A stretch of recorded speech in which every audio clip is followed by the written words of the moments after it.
Hello दोस्तों, मैं मनोज कुमार आपका आपके अपने channel study IQ IAS Hindi में आपका स्वागत करता हूं।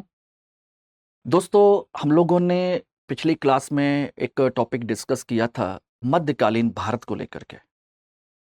और मध्यकालीन भारत की जो अवधारणा है कि मध्यकाल किसे कहते हैं और उसका प्राचीन काल और आधुनिक काल से क्या संबंध है, इस पर हम लोगों ने पिछले क्लास में आपके साथ डिस्कस किया था।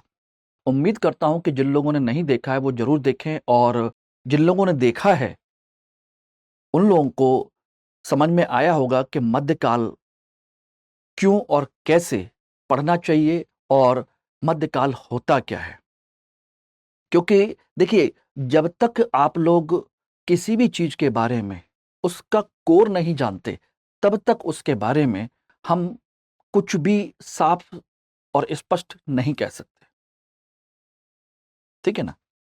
तो चलिए दोस्तों, आज हम लोग मध्यकालीन भारत के अगले टॉपिक की ओर बढ़ेंगे, राजपूत पीरियड को लेकर के, कि आखिर भारत में मध्यकाल की शुरुआत कहाँ से और कैसे हुई। ये मैंने पिछली क्लास में आप लोगों के साथ डिस्कस किया था और बताया था कि भारत में हर्षवर्धन की मृत्यु के बाद जब सामंतवादी युग यानी कि राजपूत काल आता है, वहां से भारत में मध्यकाल की शुरुआत मानी जाती है। लेकिन हम लोग पढ़ने के लिए क्या करते हैं कि जो दिल्ली सल्तनत की स्थापना होती है कुतुबुद्दीन ऐबक के साथ में, हम वहां से उसको देखते हैं। ठीक है ना? तो अब इसी संदर्भ में हम बात करें तो पढ़ने के लिए दृष्टिकोण से अलग है, लेकिन मध्यकाल, मैंने बताया था कि मध्यकाल एक सामंती विचारधारा से प्रभावित काल है और उसी को लेकर के हम लोग चर्चा करने जा रहे हैं। तो आज का जो टॉपिक है दोस्तों, वो है राजपूत काल को लेकर के। और मैंने एक टैगलाइन दी है कि आखिर वीर योद्धा राजपूत मुस्लिम आक्रांताओं से क्यों हारे। क्यों हारे? हालांकि ये देखा जाए तो कोई बहुत बड़ा टॉपिक नहीं है, लेकिन इसमें आज मैं आपको जो डिस्कस करने जा रहा हूं उसको समझिएगा कि आखिर राजपूत थे कौन, मुस्लिम आक्रमणकारियों से जो हारे या जो उन्होंने युद्ध किया उसमें उनकी जो डिफीट हुई वो क्या कारण थे। ठीक है ना? और उनकी राजपूत काल की जो राजपूत हैं उनकी सामाजिक आर्थिक स्थिति क्या थी, और अंतिम चीज कि आखिर मुसलमानों से हारने के बाद भारतीय व्यवस्था, संस्कृति और इन सब चीजों पर क्या प्रभाव पड़ा, हम इसके बारे में आज चर्चा करेंगे। और ध्यान रखिएगा दोस्तों, आज की जो क्लास है एक आपके, कहा जाए कि मध्यकाल का आधारभूत जो सिद्धांत है, आधारभूत जो चीजें हैं, उसको समझने में हेल्प करेगी। क्योंकि शुरुआत यहीं से होती है और शुरुआत ही अच्छी ना हो तो समझ सकते हैं कि फिर समस्या बढ़ेगी। ठीक है ना? और मैंने कल कहा था कि मध्यकाल से बहुत अधिक प्रश्न नहीं पूछे जाते। मुख्य परीक्षा में केवल एक प्रश्न पूछने की संभावना बनती है, वो भी उनकी कला संस्कृति को लेकर के, बाकी अन्य चीजों को लेकर के नहीं है। प्रारंभिक परीक्षा में 3 से 4 क्वेश्चन आ सकते हैं, वो भी यूपीएससी में मैक्सिमम 5 हो सकते हैं, इससे ज्यादा संभावना नहीं है। लेकिन हाँ, पीसीएस के एग्जाम में इससे संबंधित प्रश्न काफी बन सकते हैं। ठीक है ना? लेकिन मैंने एक चीज और भी कही थी, और वो ये था कि हम यहां पर सफलता पाने आए हैं और सफलता कभी शॉर्टकट से नहीं मिलती। There is no shortcut of success. आप इतना सब कुछ कर रहे हैं, सारी चीजें कर रहे हैं, तो फिर हम शॉर्टकट क्यों? हम हर उस चीज को पढ़ेंगे जिससे हमारी सफलता सुनिश्चित हो सकती है। क्योंकि एक चीज ध्यान रखिएगा, जो इस साल का टॉपर है जो आप लोगों के बीच में बैठा हुआ है, वो किसी भी चीज को छोड़ने के बजाय रणनीति के साथ आगे बढ़ेगा और टॉप करेगा। वो भी यही पढ़ेगा, आप भी पढ़ेंगे। डिपेंड ये करता है कि आप छोड़ते हैं या पढ़ते हैं।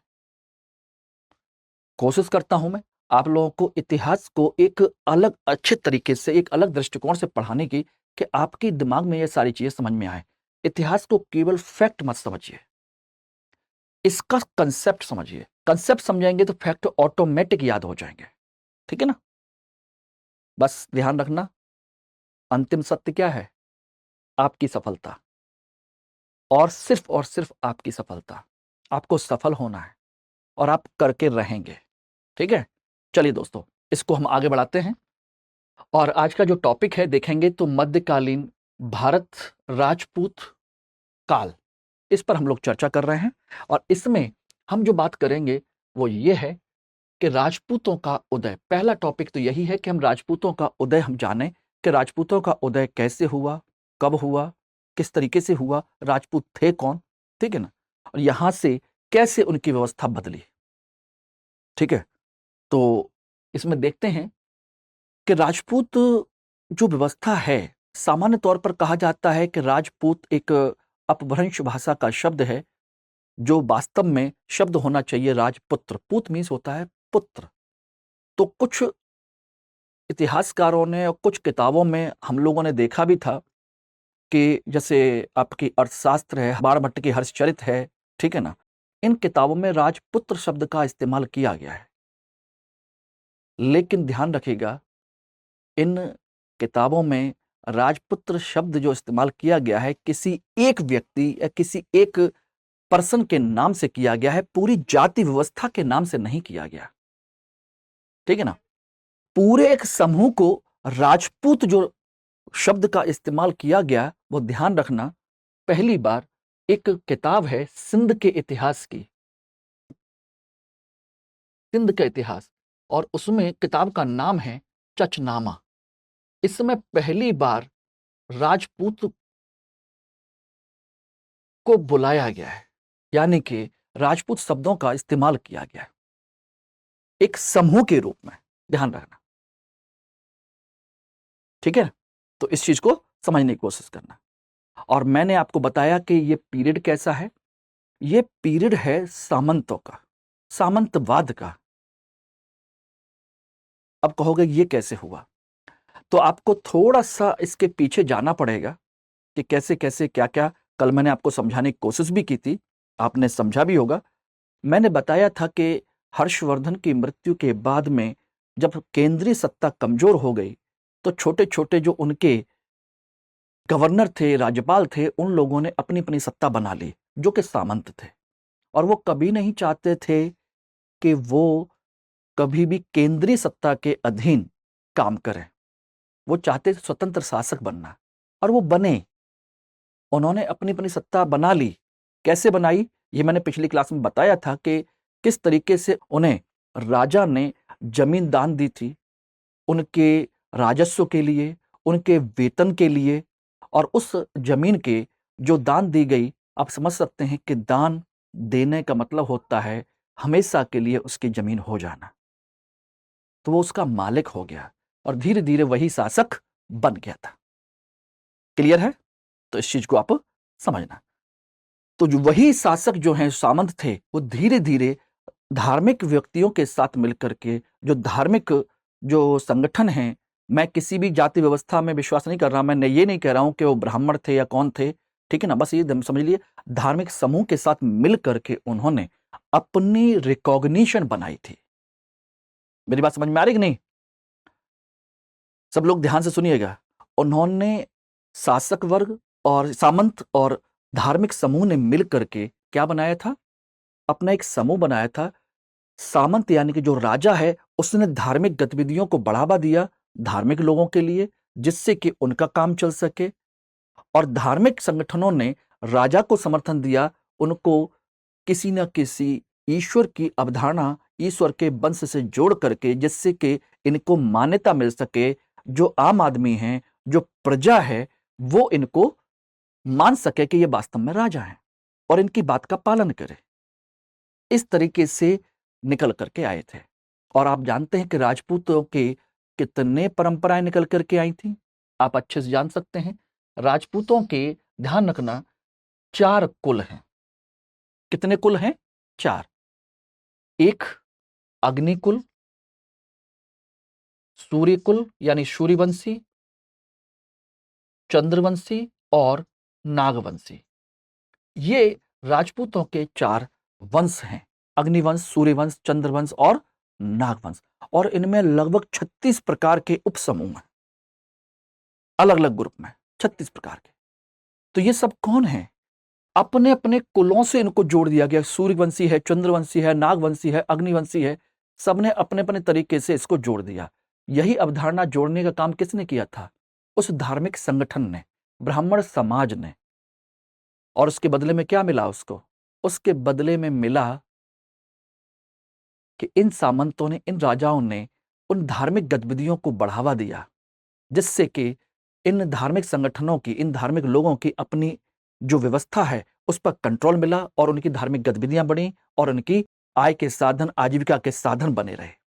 क्योंकि इससे पहले आप देख रहे होंगे, हर्षवर्धन के टाइम पीरियड में बौद्ध धर्म बहुत तेजी से बढ़ा।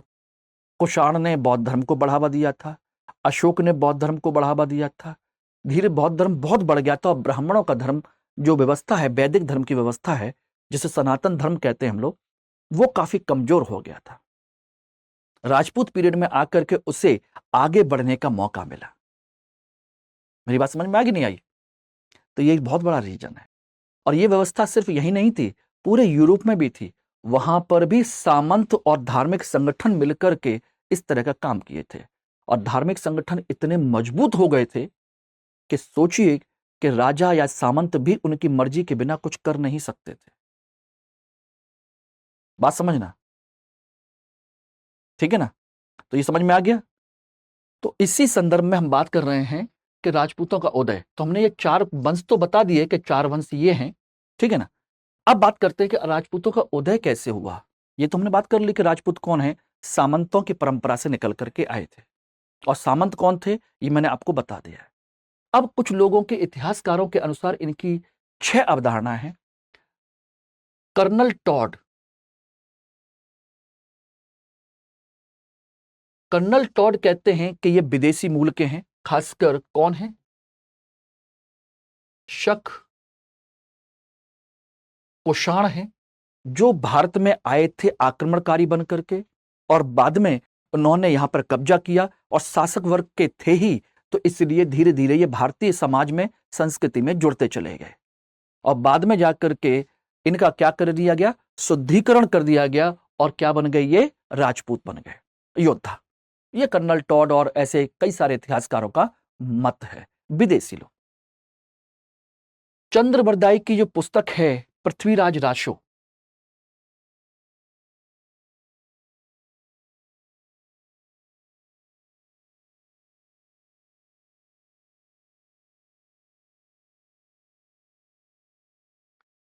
उसमें कहा गया है कि ये जो अग्निकुल के हैं, राजपूतों का उदय है, वो माउंट आबू पर्वत पर ऋषि वशिष्ठ के एक यज्ञ करने की वजह से हुआ था। तो सोचिए कि इसमें दिया गया है कि वशिष्ठ ऋषि ने कहां पर? माउंट आबू पर्वत पर यज्ञ किया था और वहां से 4 राजपूत वंशों का उदय हुआ, 4 राजपूतों का उदय हुआ।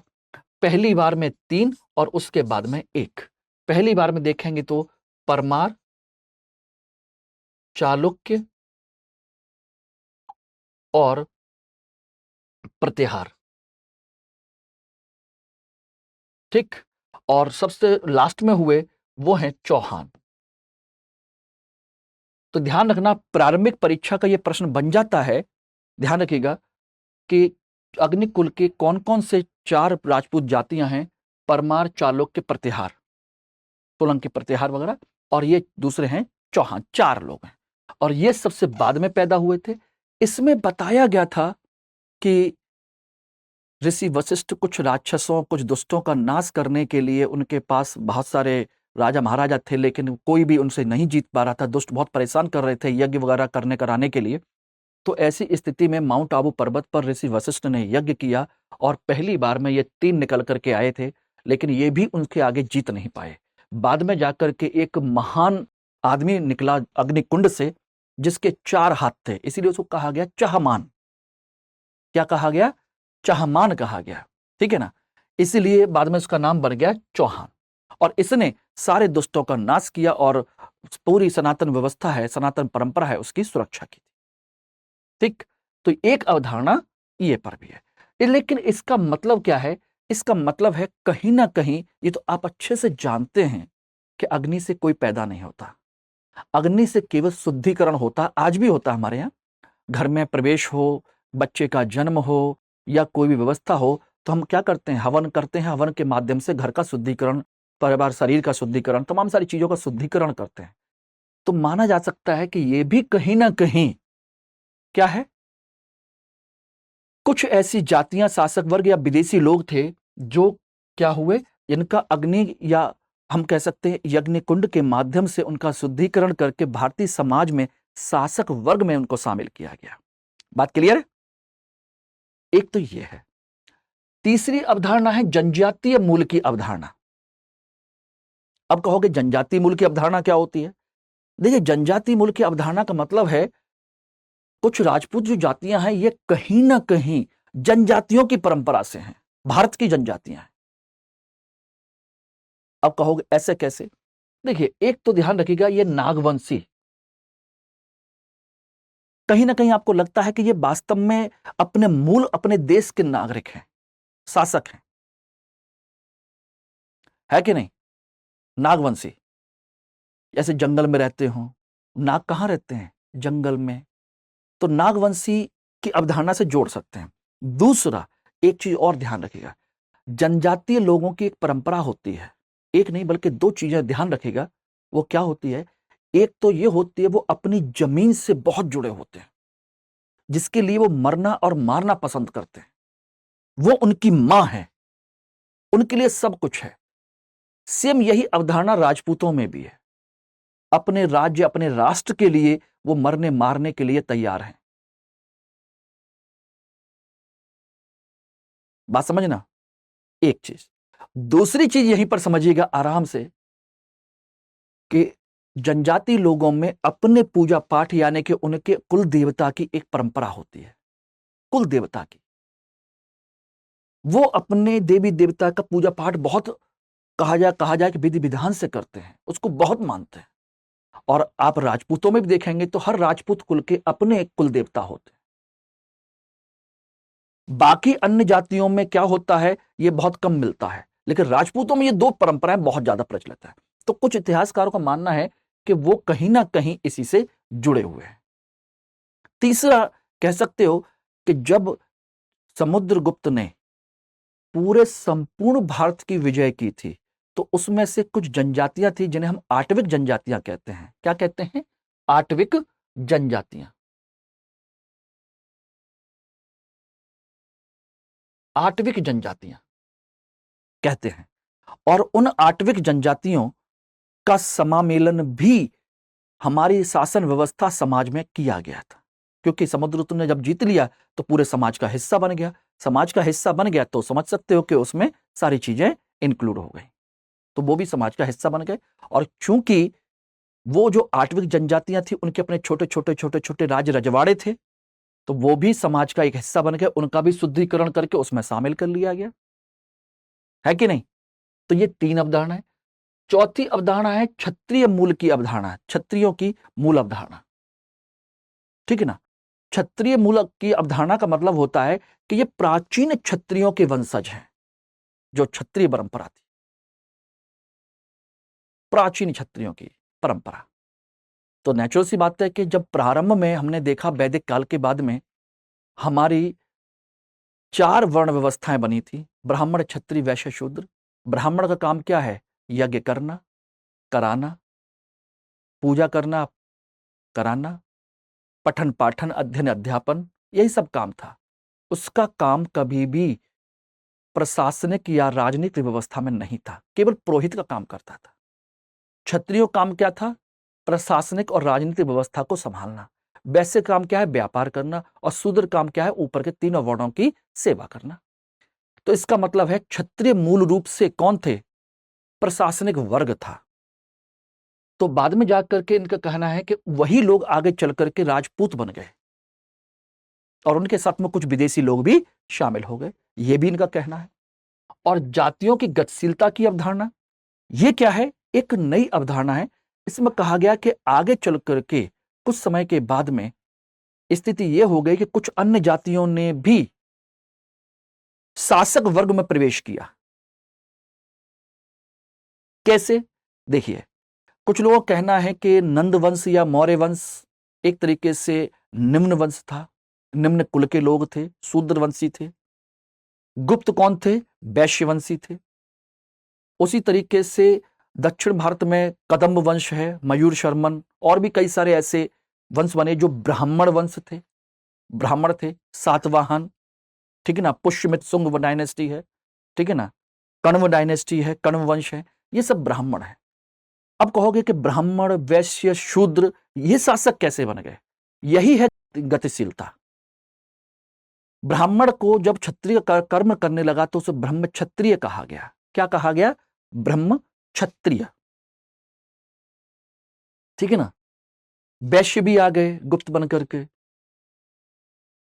तो ऐसी स्थिति में क्या हुआ कि अन्य जातियों के लोग भी धीरे धीरे समाज में प्रशासनिक वर्ग में शामिल हुए, और वो भी एक तरीके से क्या बन गए?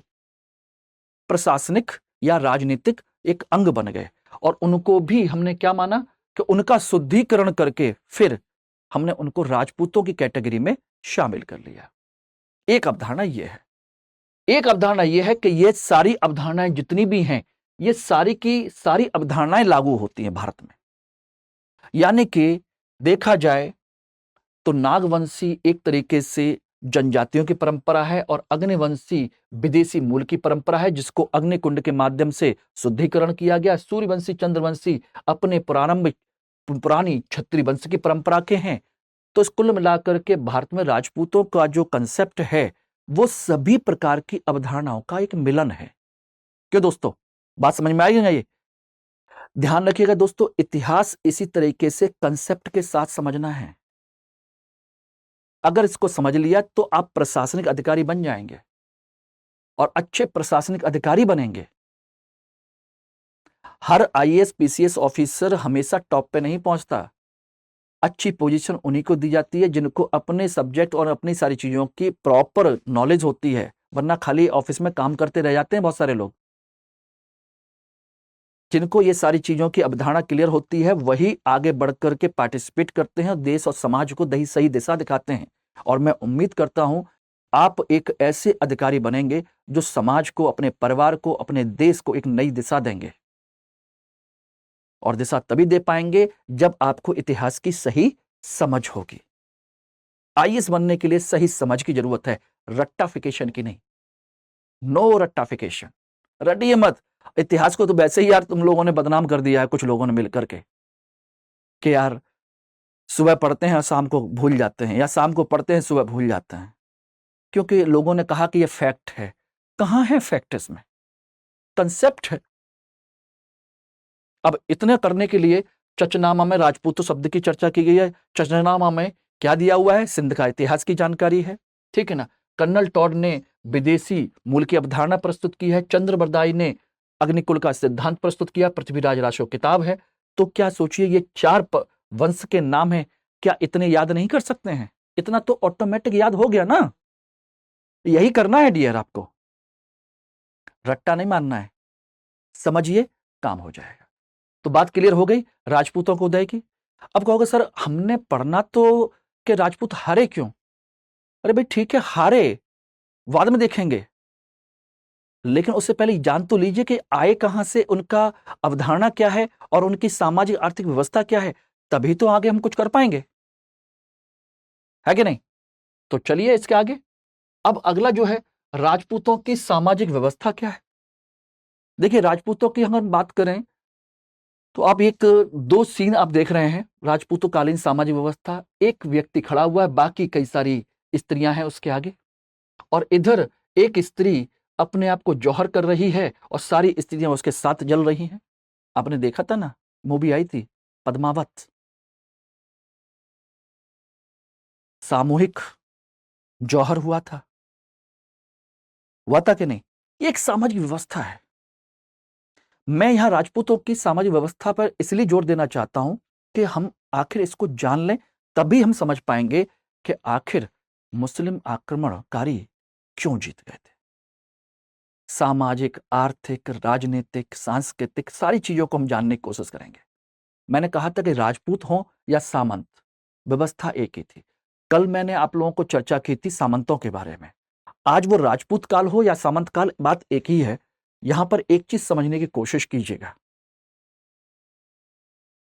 कि राजपूत काल में केवल केवल सांस्कृतिक क्षेत्र में कला संस्कृति का विकास होता है, बाकी सारी चीजें पतनशील हैं, डिक्लाइन हैं।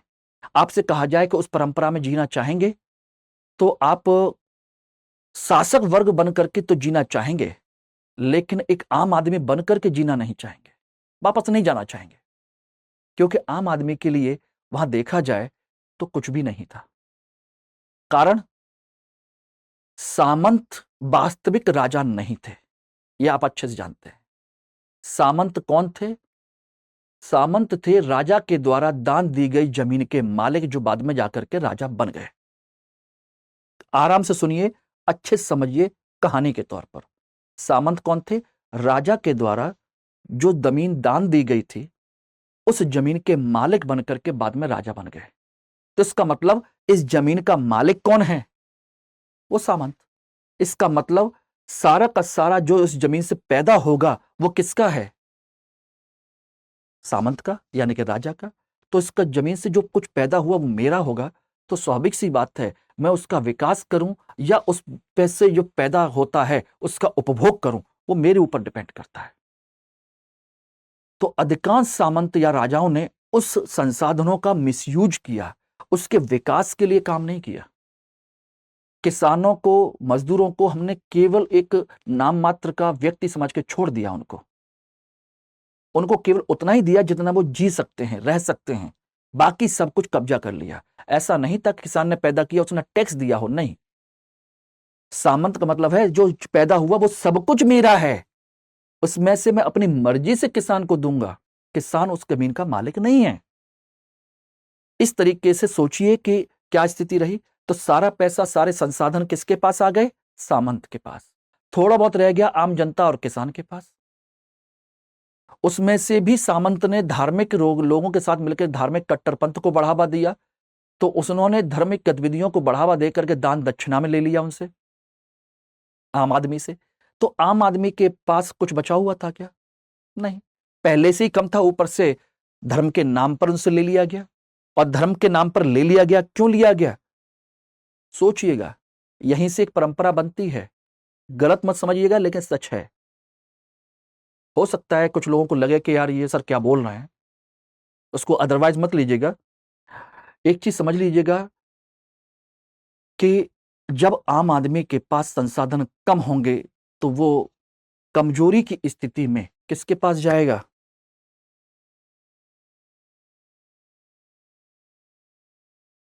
भगवान दे दीजिए, भगवान सहायता कीजिए।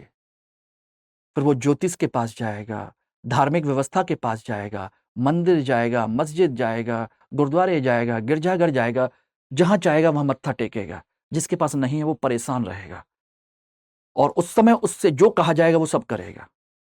आप ये काम करो, आप ये काम करो, ये आप ये काम करो, यहां पर ये काम करो, इतना दान दे दो तो ऐसा हो जाएगा, इतना ये कर दो तो ऐसा हो जाएगा। ये धर्म की चीजें हैं। इस समय भी धार्मिक लोगों ने उनसे जो कुछ बचा हुआ था वो भी छीन लिया, या कह लिए धर्म के नाम पर उन्होंने ले लिया। आम आदमी के पास कुछ नहीं बचा। और सोचिए, आम आदमी के पास जब कुछ नहीं बचा तो सोचना, एक व्यापारी व्यापार करना चाहता है तो अपना सामान वो किसको बेचेगा? बताइए, किसको बेचेगा? बाजार में ही बेचेगा। लेकिन बाजार में लोगों के पास पैसा ही नहीं है तो खरीदेगा कहां से? तो अर्थव्यवस्था तो खत्म। ऊपर से सामंत ने सारा कंट्रोल कर रखा है, और सामंत का दूसरे सामंत से लड़ाई चल रही है, दूसरे राजा से लड़ाई चल रही है। तो अपने राज्य का एक व्यापारी दूसरे राज्य में जाने से घबराएगा कि कहीं लूट ना ले, और अपने राज्य के लोगों के पास पैसा नहीं है, व्यापार कहां से करेगा? इस तरह से व्यापार कम हो गया। क्या चला? इसीलिए आप देखते होंगे कि राजपूत काल में अर्थव्यवस्था में आर्थिक पतन था, सिक्के नहीं थे। क्यों? सिक्के तब होते हैं जब व्यापार होता है, जब व्यापार ही नहीं है तो सिक्के कहां से आएंगे? सोचना। तो फिर आप सोचोगे कि होता कैसे था? वस्तु विनिमय। भैया तुम आटा वो चावल दे दो, मैं तुम्हें गेहूं दे रहा हूं। तुम मुझे लकड़ी का सामान बना के दे दो, मैं तुम्हें कपड़े दे रहा हूं। वस्तु विनिमय प्रणाली फिर से आ गई थी सामंती व्यवस्था में। सिक्के नहीं है तो व्यापार किससे होना है? इसी से होना है ना। तो समझ में आ गया। तो इस राजपूत काल की आर्थिक व्यवस्था कैसी है? कमजोर। वैश्य वर्ग कमजोर, आम आदमी की जेब में पैसा नहीं। तो अर्थव्यवस्था जब कमजोर है तो आप सोचिएगा अन्य चीजें कैसी होंगी। धार्मिक कट्टरपन बढ़ेगा, क्योंकि जब लोगों के पास नहीं होता तो हाथ जोड़ करके मंदिर मस्जिद घूमता ही रहता है, भगवान के गुण गाएगा। इसीलिए भक्ति गीत चलना शुरू हुए। भक्ति काल हिंदी साहित्य में आप सुनते होंगे तो इसी काल में विकसित हुआ था। इसके बाद आदिकाल, भक्ति काल, ईश्वर की परंपरा, ठीक है ना। तो जब पैसा नहीं है, दिमाग नहीं है, सारी चीजें नहीं है, तो क्या वैज्ञानिक विकास होगा? नहीं होगा। क्योंकि सामंत और राजा, राजपूत जो हैं, ध्यान रखिएगा, वो अपने आप को विकसित करने के लिए, अपने आप को लड़ने दिखाने के लिए एक दूसरे से बड़ा दिखाने की टेंडेंसी है।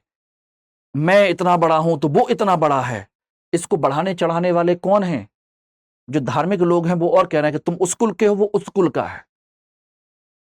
ऊपर से सोचिएगा, जब केंद्रीय सत्ता नहीं है, सोचिए ये राजा नहीं है और ये छोटे छोटे सामंत हैं, समझना, ये राजा नहीं है।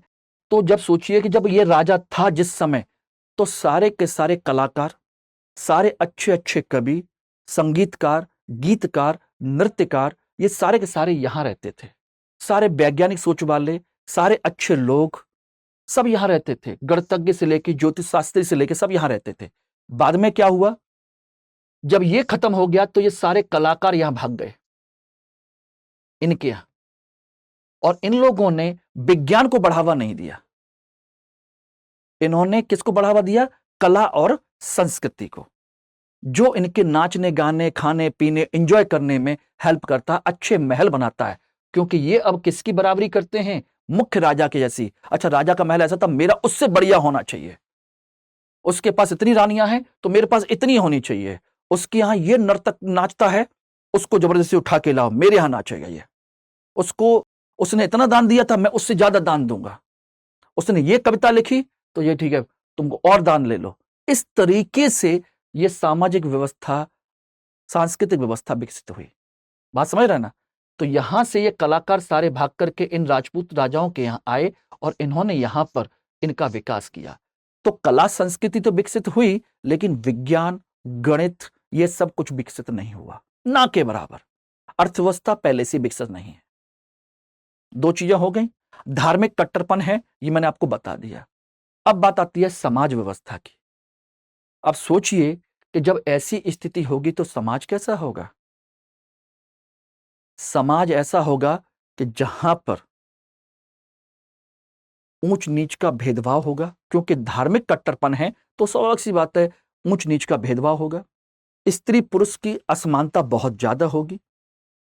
इतनी असमानता कि अब दिखाई दे रहा है, एक राजा, उसकी 300 रानियां। आप समझिए, देख लीजिए। तो स्त्रियों की स्थिति क्या है? स्त्री केवल एक भोग की वस्तु है। बात समझना। सती प्रथा, बाल विवाह, पर्दा प्रथा, ये सब शुरू हो गया। जितनी बुराइयां हो सकती हैं समाज की, सारी इस समय चलती हैं सामाजिक व्यवस्था में। क्लियर हो गया? अब यहीं पर एक चीज और से ये समझिएगा, सामाजिक व्यवस्था में एक चीज और था कि जो राजपूत हैं, सेना में, प्रशासन में वही लोग रहेंगे। अन्य वर्ग के लोगों को शामिल नहीं किया जाएगा प्रशासन में और शासन में, सैन्य व्यवस्था में। अन्य वर्ग के लोगों को शामिल नहीं किया जाना, क्योंकि वो निम्न कुल के हैं। उनको जब शामिल नहीं किया जाना है तो आप कितने भी योग्य हों, अगर निम्न कुल के हैं तो आप सेना में नहीं होंगे, ना प्रशासन में होंगे, केवल राजपूत ही होंगे। तो ऐसे में सोचिएगा, आपके पास अच्छे लोगों की कमी होगी या वृद्धि होगी? खुद सोचिएगा। कैसे भी हो, आप राजपूत ही रहेंगे। अच्छे लोग शामिल नहीं होंगे तो आपकी व्यवस्था कमजोर होनी ही होनी है कि नहीं? तो इस तरीके से सामाजिक व्यवस्था, समझ गए ना आप लोग कैसी है? सामाजिक व्यवस्था देखी जाए तो सोचिए, जाति प्रथा कठोर है, सोचिएगा। वर्ण व्यवस्था है। स्त्रियों की स्थिति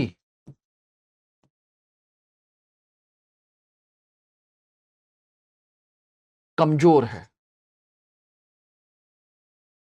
स्त्रियों की स्थिति कैसी है? काफी कमजोर है। ठीक है ना, समझ लीजिए। और अन्य जो गतिविधियां हैं, अब आप समझ सकते हैं क्या होगी। तो ये स्थिति है राजपूतों की। तो ऐसे में आपकी सेना कैसी होगी? अच्छी होगी? प्रशासन अच्छा होगा कि जैसा है वैसा ही होगा? मैं ये नहीं कह रहा हूं कि राजपूतों में कमजोर लोग थे, लेकिन और अच्छे हो सकते थे अगर वो सभी जाति के लोगों को अपने यहां शामिल करते तो, जो योग्य होते। आज सोचिए कि सभी योग्य लोगों को इकट्ठा किया जा रहा है, सबको मौका मिल रहा है। जो योग्य होगा वो अच्छे स्तर पर पहुंचेगा। और आज आप देख रहे हैं, एससी हो, एसटी हो, ओबीसी हो, जनरल हो, किसी भी कास्ट का हो, जो योग्य है ऊपर पहुंच रहा है। बहुत अच्छे अच्छे काम कर रहे हैं वो लोग, बहुत अच्छे अच्छे काम कर रहे हैं, है कि नहीं? तो यही चीज है, ये एक सबसे बड़ी कमजोरी थी। और दूसरा एक चीज और थी राजपूतों में, और वो क्या है? वो ये है कि युद्ध के मैदान में जाना है तो या तो जीत के आना है, अदरवाइज आना ही नहीं। पूरी की पूरी सेना खत्म हो जाती थी, पूरी की पूरी नस्ल खत्म हो जाती थी। तो सोचिए कि वो कमजोर तो रहेंगे ही, और आपस में लड़ रहे हैं।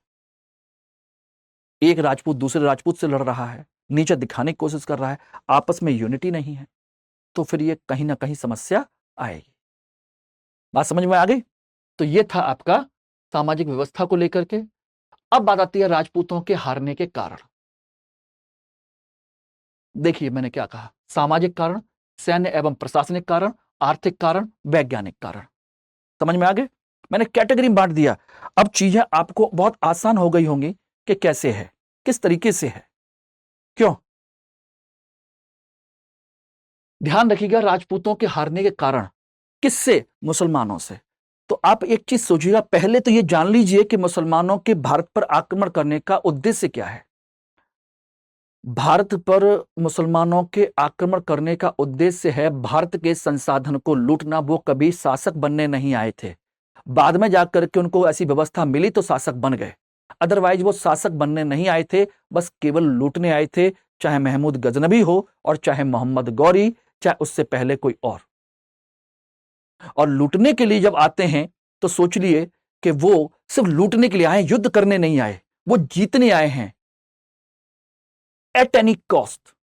उनको लूटना है, क्योंकि उनके यहां अपने पास कुछ नहीं है, बहुत पिछड़े हैं, गरीब हैं।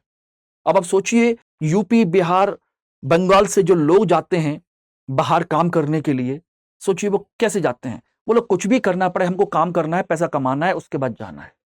वो कुछ भी करेंगे, कुछ भी करेंगे, मजदूरी करेंगे, मैनेजर बनेंगे, इंजीनियर बनेंगे, डॉक्टर बनेंगे, सरकारी नौकरी करेंगे, कुछ भी करेंगे, लेकिन करके लेके आएंगे, क्योंकि उनके पास कुछ है नहीं, करना है।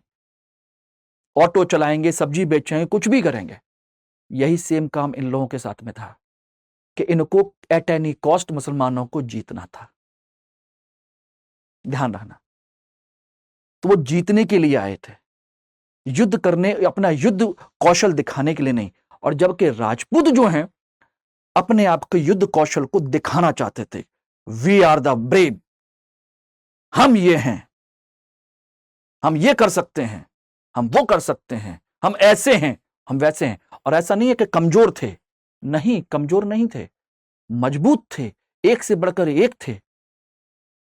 सामने है ना, ये रहे महाराणा प्रताप। सोचिए किस तरह से मारने के लिए तैयार है और मार रहा है। यही महाराणा प्रताप है। सोचिएगा, महान योद्धा, लेकिन महान होने के बावजूद भी हारे ना। अब कहोगे अपनों ने धोखा दिया, वो एक अलग चीज है। मैं महाराणा प्रताप के समय की बात अलग कर रहा हूं, मैं बात कर रहा हूं पहले आक्रमण करने वालों की, स्टार्टिंग महमूद गजनबी गौरी के समय की, मोहम्मद बिन कासिम के समय की। ठीक है ना, तो बात समझिएगा। तो वो क्या था, तो उनको तो जीतना था, वो उस कंडीशन में कुछ भी करने के लिए तैयार थे। लेकिन राजपूत क्यों हारे, एक से बढ़कर एक युद्ध होने के बावजूद भी? तो सोचिए कि मैंने अभी आपको बताया था, उनके पास वैज्ञानिक विकास नहीं था, इसलिए नए उपकरण, और तकनीक नहीं थी, क्योंकि जो दिमाग लगा सकता था, हमारा सारा दिमाग, सारी चीजें कहां चल रही थी उस समय, सोचिएगा, दूसरी अन्य चीजों में। तो मैंने अभी बता दी आपको, थोड़ी देर पहले ही आपको बताया था कि राजपूतों की सामाजिक, आर्थिक, राजनीतिक, सांस्कृतिक, वैज्ञानिक व्यवस्था कैसी थी। ठीक, उनकी आर्थिक स्थिति ये कमजोर थी, और जब आप आर्थिक रूप से कमजोर होते हैं तो ना तो आप अच्छे प्रशासनिक अधिकारी को नियुक्त कर पाते हैं, ना ही अच्छा प्रशासन बना पाते हैं, ना ही बड़ी सेना, और ना ही सेना के अच्छे हथियार आप विकसित कर सकते हैं। आर्थिक कमजोर है, तो जितने संसाधन हैं उतने में ही आप कर पाएंगे। तीसरा, सैन्य एवं प्रशासनिक व्यवस्था। ठीक है ना, प्रशासनिक व्यवस्था, सैन्य व्यवस्था में देख सकते हैं, एक तो कुशल लोगों का अभाव था,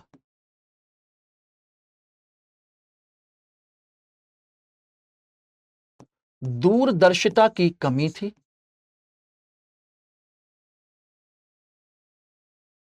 दूरदर्शिता की कमी थी, संगठन का अभाव था,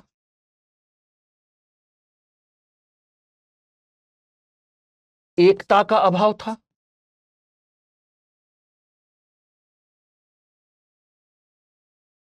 तीसरा एक चीज और ध्यान रखिएगा, सेना के पास, सेना की कंडीशन क्या थी, सेना की स्थिति यह थी कि सेना कौशल में विश्वास करती थी, कौशल में विश्वास,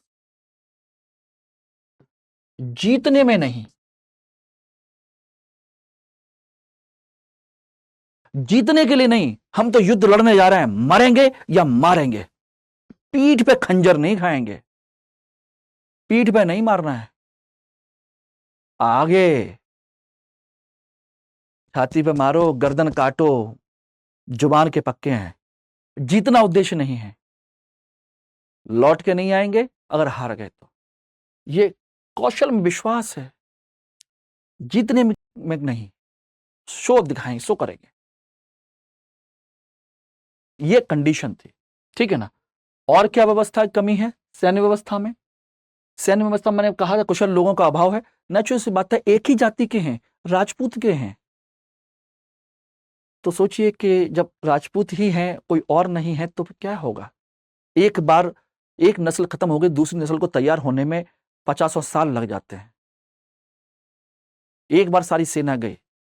तीसरा, बड़ी सेना और हाथी की सेना पर भरोसा, भरोसा, ठीक है ना, घुड़सवार और तीव्र सेना की कमी,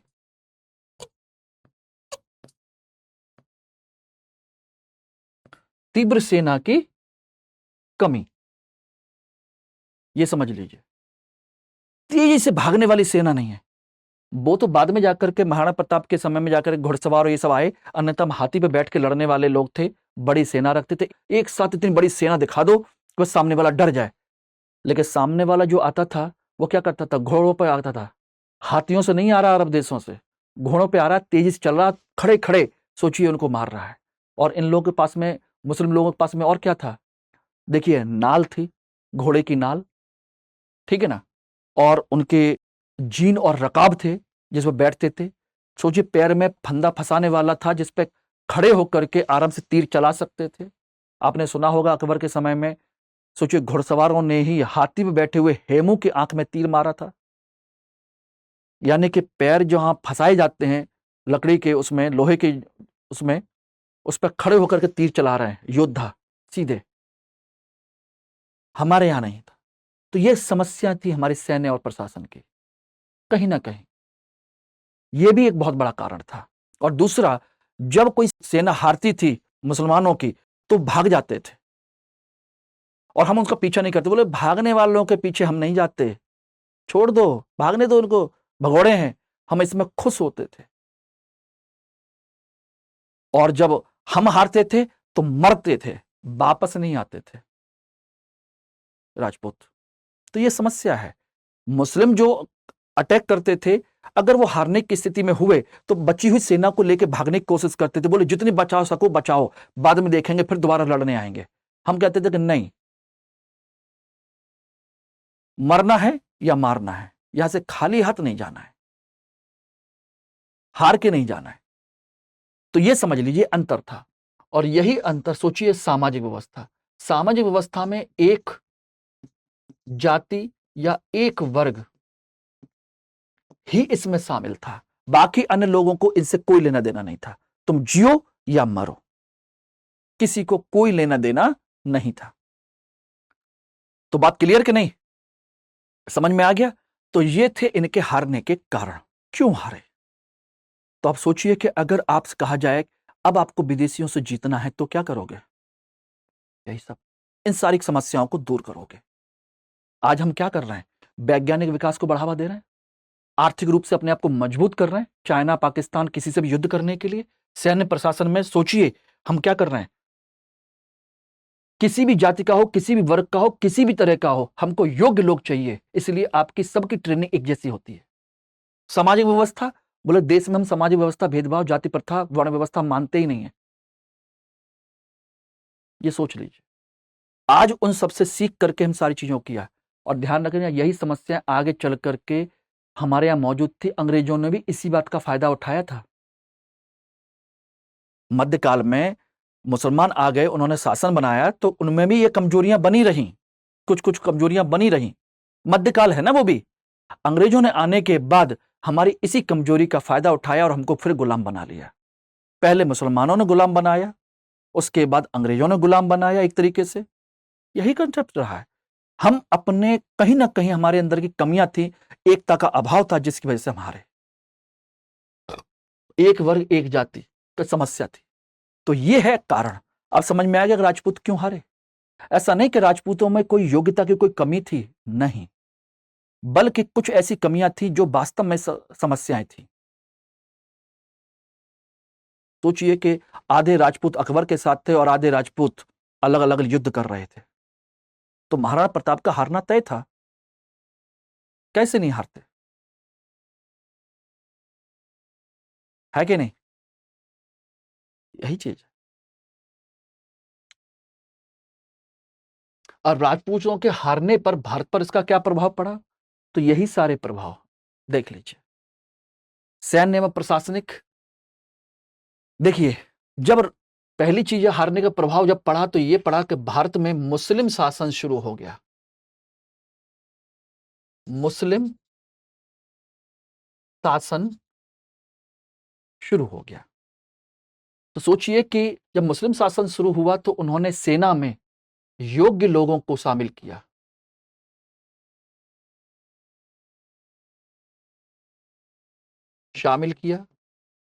घुड़सवार सेना पर बल दिया,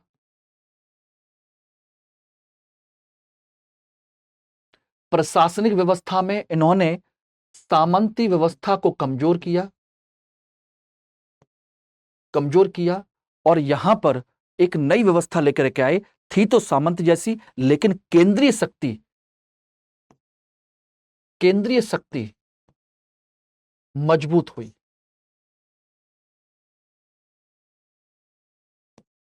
केंद्रीय शक्ति, पहले क्या था? विखंडन, सारे राजपूत टूट के अलग अलग हो गए और यहां पर क्या हो गया? एकता हो गई, पूरा बड़ा राज्य बन गया। सोचिए दिल्ली सल्तनत ने पूरे उत्तर भारत को एक कर लिया, ठीक है ना? एक बड़ा राज्य बना, ठीक है ना? सामाजिक व्यवस्था में हिंदुओं की सामाजिक व्यवस्था वैसी ही बनी रही। ध्यान रखना, हिंदुओं की सामाजिक व्यवस्था पूर्व जैसी, लेकिन मुस्लिमों की व्यवस्था में कुछ नए परिवर्तन आए। यानी कि मुसलमानों में क्या हुआ? मुसलमानों में भी जाति और वर्ण व्यवस्था शुरू हो गई, जो पहले नहीं थी। अशरफ और अजलफ, उच्च और निम्न वर्ग के लोग इसमें भी शुरू हो गए। इनमें भी जातियां उपजातियां, फकीर जुलाहे, तमाम तरह के लोग, भिस्ती, ये सब उपजातियां नई नई बनने लगी जो हमारे यहां थी। समझिएगा, हिंदुओं की परंपरा सामाजिक व्यवस्था पहले की जैसी ही है, लेकिन यहां पर व्यवस्था बदलना शुरू हो गई। सबसे ज्यादा जो बदलाव आया वो यहां पर था। इंडो इस्लामिक, एक नए इस्लाम का उदय हुआ, नए धर्म का। इंडो इस्लामिक संस्कृति का विकास हुआ, इंडो इस्लामिक कल्चर, जिसमें आपकी आर्किटेक्चर से लेकर के तमाम सारी चीजें, स्थापत्य कला, चित्रकला और तमाम तरह के नृत्य कला, संगीत कला, ये सारी नई इंडो इस्लामिक कल्चर यहां पर विकसित होता है। वो हम अलग डिटेल में डिस्कस करेंगे, बस यहां समझ लीजिए, ठीक है ना। सामाजिक व्यवस्था में खान पान में बहुत सारे बदलाव होते हैं, कपड़े रहन सहन में बदलाव होता है। सलवार सूट आप यूज करते हैं, सभी लोग देखते होंगे, ठीक है ना। को आपकी चलती है कौन सी, बंद गले का कोट और क्या बोलते हैं, शेरवानी, सब इन्हीं के समय से आई। आज आप खाते ना वेज बिरयानी खाने में, ये सब बिरयानी कल्चर वहीं का है। हमारे यहाँ केवल चावल बनते थे, दाल को बघारना, हमारे यहाँ केवल दाल उबाली जाती थी, उसमें देसी घी डाल के खाते थे। अब क्या है, प्याज व्याज लहसुन वहसुन के साथ तड़का लगाना, ये सब इस्लामिक कल्चर है, ये लोग लेकर के आए। अब सोचिए कोफ्ते बना के खाते हैं, लौकी के, प्याज के, तमाम तरह के कोफ्ते होते हैं ग्रीन, उसमें ग्रेवी के साथ में। इनके क्या चलते हैं, वो मांस के होते थे, यानी कि नॉनवेज और बेसन के साथ मिलकर पकौड़े बनाते थे और उसको ग्रेवी में डालते थे। हमारे यहाँ उसको नॉनवेज को हटा क्या कर दिया, बेसन, वो लौकी डाल दी, गाजर डाल दी, वेजिटेबल्स डाल दी और उसके कोफ्ते बना लिए। शब्द तो वही है ना, है कि नहीं। तो ये सारी परंपरा, और यहीं से इन्हीं से एक चीज और भी शुरू हुई भारत में, सूफी और भक्ति की परंपरा। ये भी इन्हीं की देन है। आर्थिक रूप से देखा जाए तो क्या हुआ, आर्थिक रूप से नया शहरीकरण, नई शहरीकरण की व्यवस्था यहां से शुरू हुआ। भारत में पहला शहरीकरण कब हुआ, सिंधु घाटी सभ्यता में, फर्स्ट अर्बनाइजेशन। दूसरा कब हुआ, सोचिए, महाजनपद युग में, गंगा घाटी के मैदान में बड़े बड़े नगरों का विकास हुआ था, 6 महानगर विकसित हुए थे, सेकंड अर्बनाइजेशन कहते हैं, ठीक है ना, सेकंड अर्बनाइजेशन। और उसके बाद अर्बनाइजेशन आप कब देख रहे हैं, दिल्ली सल्तनत के समय में। क्यों, क्योंकि अरब देशों से या अफगानिस्तान से आने वाले जो तुर्की मुस्लिम्स हैं, वो गांव में नहीं रहेंगे, उन्होंने अपने लिए शहर बसाए और सारी व्यवस्था का वहीं पर विकास किया।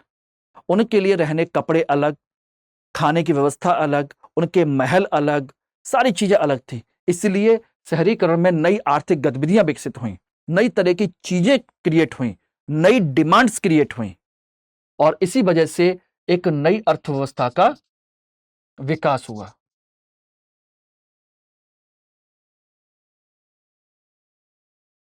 इसीलिए सिक्कों की परंपरा शुरू हुई, सिक्कों की परंपरा। क्यों, जब अर्थव्यवस्था चल रही है तो सिक्कों का विकास होगा ही होगा। कौन था, जीतल और टंका शुरू हुई है ऐबक और इल्तुतमिश के समय से, और उसके बाद वो परंपरा चलती रही। क्योंकि अर्थव्यवस्था विकसित होगी तो आप समझ सकते हैं, शहरीकरण होगा तो लोग मजदूर आएंगे, काम करेंगे, कपड़े सिलेंगे, बिल्डिंग्स बनाएंगे मुसलमानों के लिए, उन लोगों को काम मिलेगा, 4 पैसे मिलेंगे, काम धंधा करेंगे। और शहर में जब सेना रहेगी तो अनुत्पादक है, तो गांव से लोग ला करके उनको सामान बेचेंगे, व्यापारी वर्ग का विकास होगा। यही वजह है कि इस पीरियड में व्यापार का विकास हुआ, नई अर्थव्यवस्था का विकास हुआ। आर्थिक रूप से थोड़ा सा ये तुलनात्मक रूप से सोचिएगा, इस पीरियड में आने के बाद दिल्ली सल्तनत में राजपूत काल की तुलना में अर्थव्यवस्था मजबूत हुई। और वैज्ञानिक, अब आप समझ सकते हो, तो उन्होंने वैज्ञानिक बड़े स्तर पर ना सही लेकिन छोटे स्तर पर ही पहले की तुलना में थोड़ा सा इसमें विकास किया है,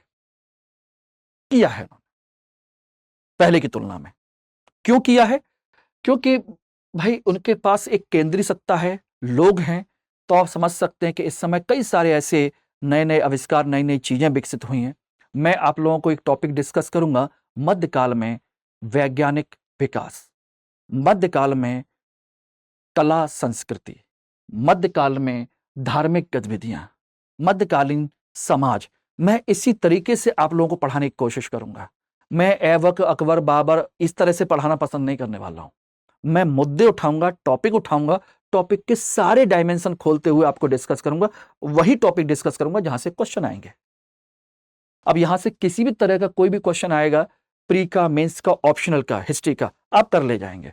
अगर चीजों को इस तरह से डिवाइड करना शुरू कर दिया ना दोस्तों, तो समझ लीजिए चीजें आपके लिए बहुत आसान हो जाएंगी, बहुत आसान हो जाएंगी, ये समझ लीजिए। ये कंसेप्ट है।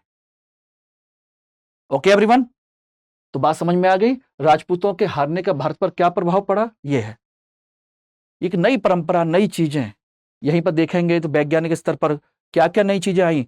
कागज का विकास हुआ, ठीक है ना, रहट का विकास हुआ, ठीक, और क्या क्या, घोड़े की नाल, जीन्स, ये सब ले आई यहां पर।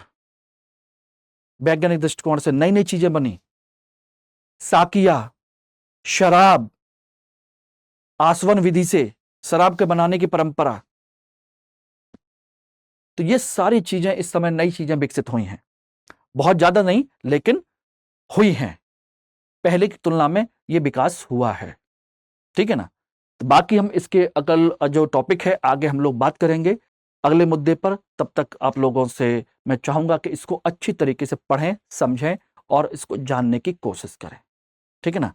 कल जो हम टॉपिक डिस्कस करेंगे, इसके आगे का टॉपिक वो मैं आपको क्लास के साथ ही डिस्कस करूंगा, बताऊंगा कि क्या है क्या नहीं है। तब तक आप चैनल को सब्सक्राइब जरूर कर लीजिएगा, बेल आइकॉन दबाइए, लोगों को शेयर कीजिए, लाइक कीजिए, ठीक है ना। और जो मेरा जो टेलीग्राम चैनल है मनोज कुमार 2.0, उसको जरूर ज्वाइन कर लीजिए। उसमें सारी चीजें आपको मिलती रहेंगी, इसके फैक्चुअल इंफॉर्मेशन से लेके बहुत कुछ आपको मिलता रहेगा दोस्तों, ठीक है ना। चलिए, ऑल द बेस्ट। फिर मिलते हैं आप लोगों से कल सेम टाइम पर। और अपने आप को इसी तरह से इसको जोड़ते रहिए। और मैं उम्मीद करूंगा कि जैसा आप लोगों का प्यार मिल रहा है, उसी तरीके से हम लोग आपके लिए बेहतर से बेहतर, ज्यादा से ज्यादा मेहनत करें और आप लोगों की सफलता में एक सहायक की भूमिका निभाएं, ठीक है। All the best, thank you.